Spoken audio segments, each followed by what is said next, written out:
Македонската фудбалска репрезентација во група Е со репрезентациите на Италија, Полска, Шведска, Црнагора и Ерменија за пласман на Европското првенство од 2027 за фудбалери до 21 година кој се игра во Албанија и Србија. Прволигашот Бреера Струмица се засели со Христијан Јакуловски кој доаѓа од редовите на Охридскиот прволигаш Воска Спорт, трансфер кој спортска мрежа го најави пред 10 дена. Време без голови на пријателскиот надпрем меѓу Охридскиот прволигаш Воска Спорт и второлигашот Арсимио Чегране. Фудбалската репрезентација на Македонија поразна од Португалија на гостински терен во рамки на четвртото коло од квалификациите за пласма на Европското првенство кој ќе се одржи во Летонија и Литванија следната година со резултат од 3:0. Второлигашот Арсимио се засили со Мартин Радуловик Величковик, фудбалер кој низ својата кариера има настапувано за Били од Словенија, а беше дел и од Слован Братислава, Адрија Миран, за Вутроши од Косово, а во македонскиот шампионат играше и за Вардар и Пелистер. Викендот започнува ракометната Суперлига. Радовиш ќе гостува во Кавадарци кај Тиквеш, Охрид како голем фаворит ќе гостува во Велес кај дебитантот Бесинов. Пролет ќе биде домаќин на Вардар, Куманово ќе гостува кај шампионот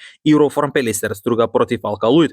Прилеп ќе се соочи со Бутел. Викендот ќе започне и пролетниот дел од женската Суперлига со мечевите од плейофот, а Стивово Штип ќе го пречека Чај. Вардар против шампионот Ѓорче Петров, а пак Куманово со Металург Автокоманда. Прволигашот Љуботен за пролетниот дел од првата женска фудбалска лига се засили со русинката Екатерина Флорова, која ќе биде големо засилување за тетовскиот тим во борба за одбрана на титулата, а таа доаѓа од редовите на Зорко од Белорусија, каде беше најдобар стрелец со 41 постигнат гол. Гледавте една минута спортски вести на спортска мрежа.